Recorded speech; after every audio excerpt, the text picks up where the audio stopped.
Na-frustrate na, walang respeto at hindi na maituturing nakakampi ang China.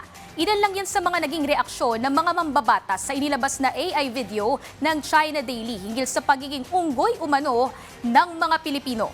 Narito ang report.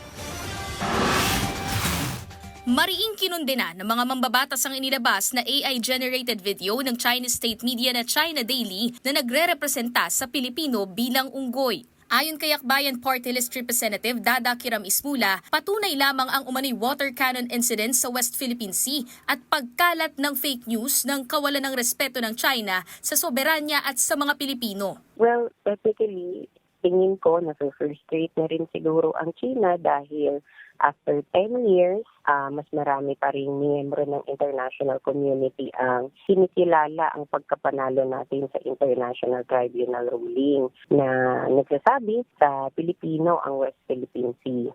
Bukod pa riyan, talagang pinapahiwatig din ito ng China na sa tingin ko, ginagawa din ito ng China upang takutin tayo, upang kung hindi man nila makuha ng panghaharas yung ginagawa nila, gagawa nila ng mga fake news. The Chinese government has significant influence sa kanilang state media at sa kanilang academics. Itong claims na kanila ang batanes o itong pagde-depict sa mga Pinoy bilang unggoy is part of China's tactics.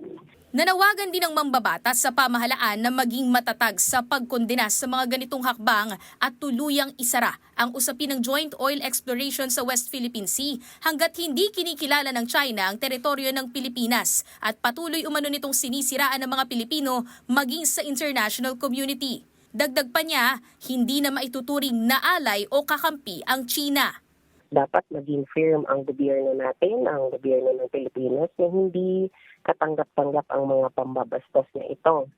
Ang joint exploration talks for oil sa West Philippine Sea should be firmly shut by the Philippine government, lalo pat hindi pa rin kinikilala ng China ang ating teritoryo at aktibo nitong sinisiraan ang mga Pilipino sa international community.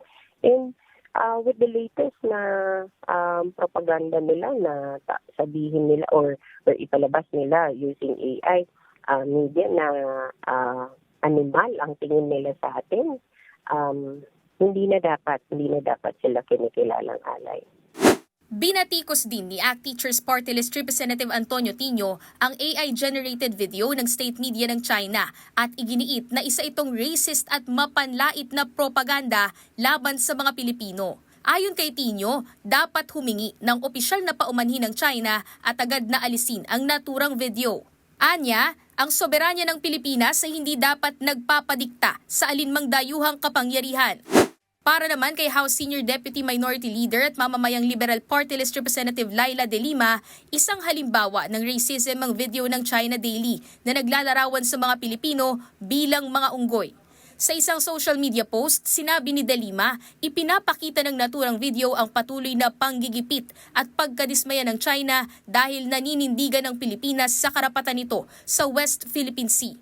Panawagan niya na dapat patuloy na pumalag at manindigan ng mga Pilipino para ipagtanggol ang soberanya at dangal ng bansa. Sheila Natividad, para sa Bayan.